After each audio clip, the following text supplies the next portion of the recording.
I just wanted to make a short video on my 486 build, and here it is. I'm using a somewhat modern case for this build. It's a Lian Li PC65B case. It's an old case, but it's still a pretty good one. I bought this back in 2005, so it has some age on it. It's an all aluminum case with a lot of features, which I might show off here, but that's really not the main point of this video. The 486 is the main focus of the video, so I'll be showing that off. Okay, so I'm going to remove the side panel here.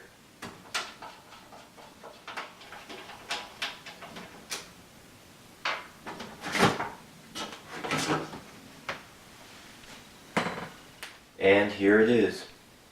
So I've got a 486DX 33 MHz processor in here. It's got 4 megabytes of RAM.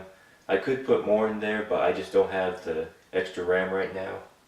But it works fine with just 4 megabytes for just old DOS games before 1994-ish. I've also got a Sound Blaster AWE64 in here, a really nice sound card.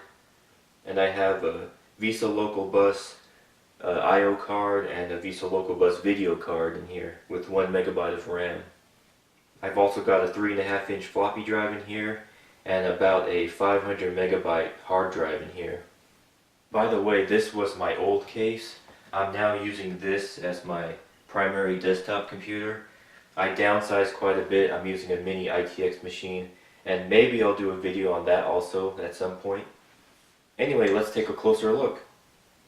Alright, so what's nice about this case is that once you have everything disconnected from the motherboard, you can simply slide the whole motherboard out, like so.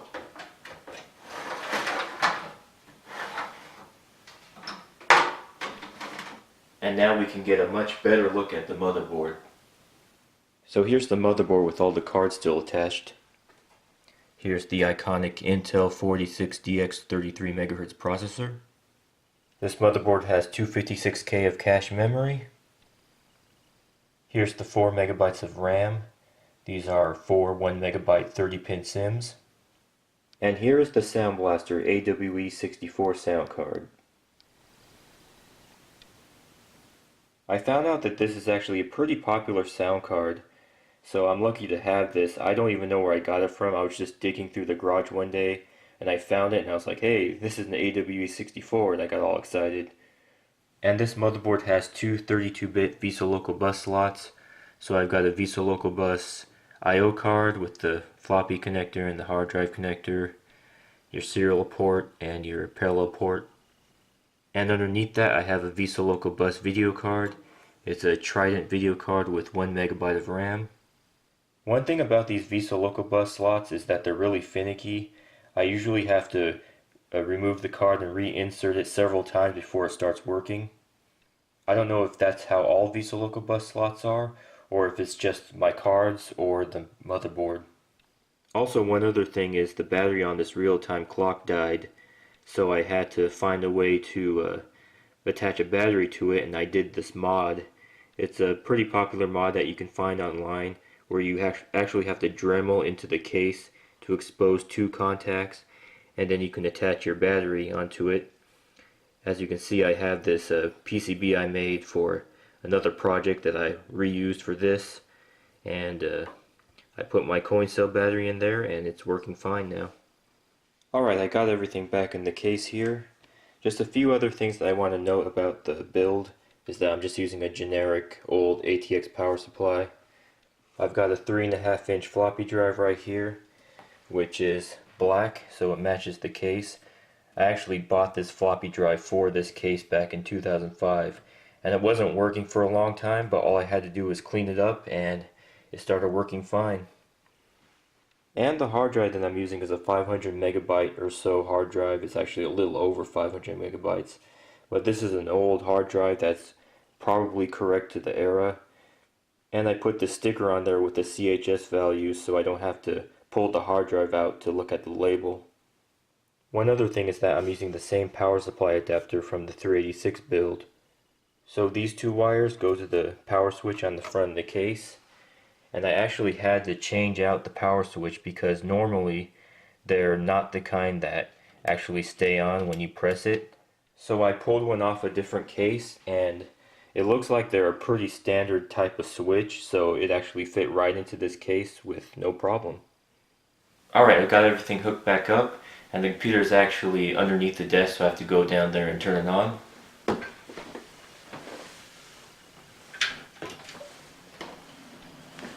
Alright.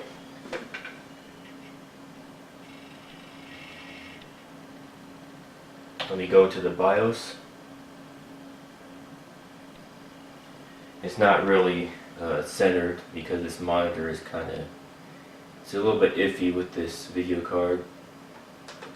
Alright, so here's the BIOS. Nothing special, but we'll take a quick look.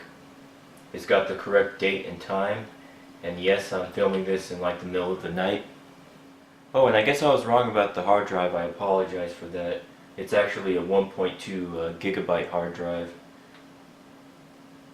And we've got a 1.44 megabyte floppy drive in there. And here's the other settings. So we're just gonna quit this.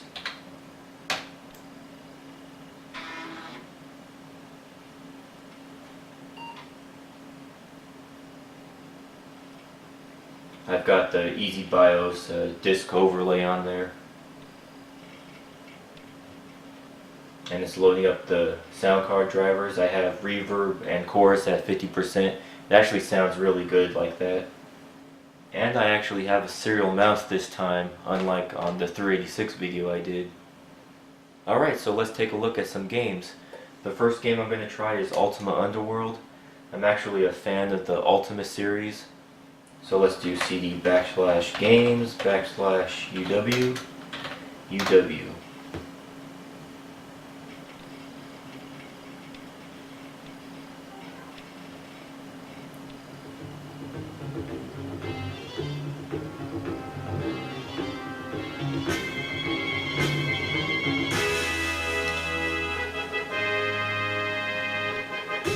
Alright, so there it is.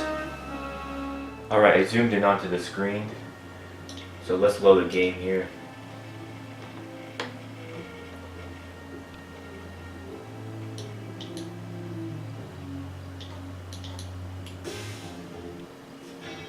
Ow. I'm running away because those mages do insane amount of damage. Those fireballs almost killed me in like one hit. But you just have to get close to them and they can't really hurt you. So it runs fairly well. It's not completely smooth like on the emulator. But this is a real 486, so I guess this is how it was back in the day. I can't remember for sure, but here it is. I'm using the jeweled sword that you get for that one dude that you kill. It's a jeweled sword of additional damage, and I also have the Blackrock sword of great accuracy. All my stuff's magical. But I'm getting sidetracked because this game is awesome. Alright, I'm restarting the computer right now because I had to disable EMS because I'm going to play Ultima 7 now, which is like one of my all-time favorite DOS games. Alright, cd/games/Ultima 7, Ultima 7.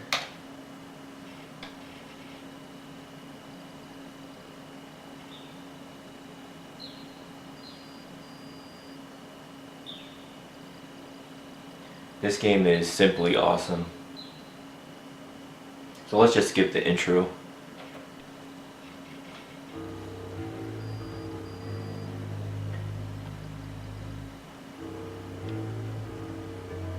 And that Sound Blaster AWE64 just sounds awesome. It's not like on an emulator. Alright, so let's load the game.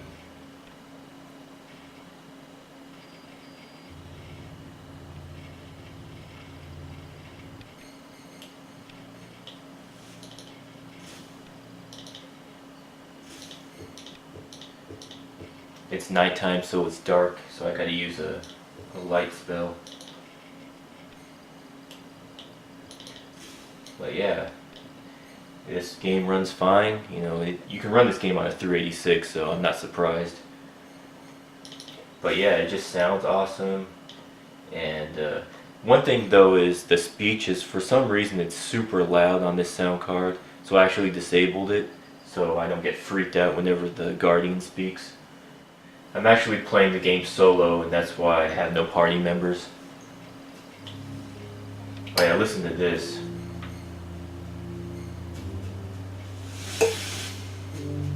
It just sounds awesome.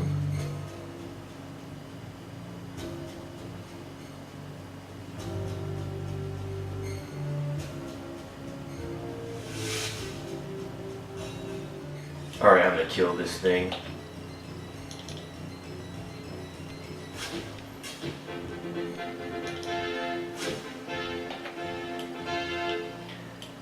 I've got the Death Scythe, so I can kill anything pretty much. Okay, I'm going to try out a few games from my 386 video just as a comparison.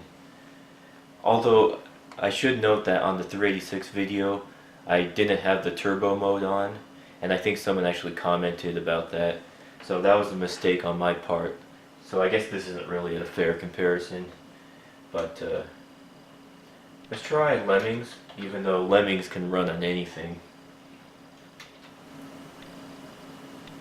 And since I actually have a mouse this time, I can play it.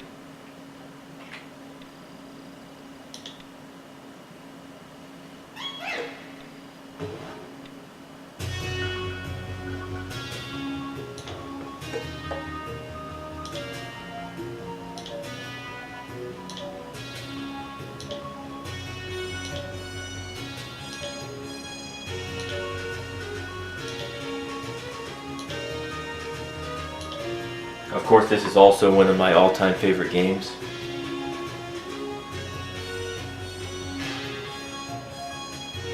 And let's try LHX for our last game.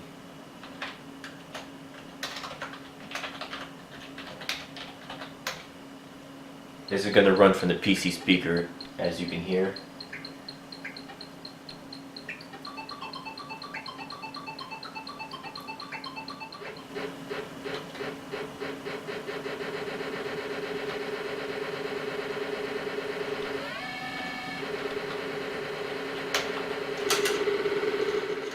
So it runs perfectly fine on this computer.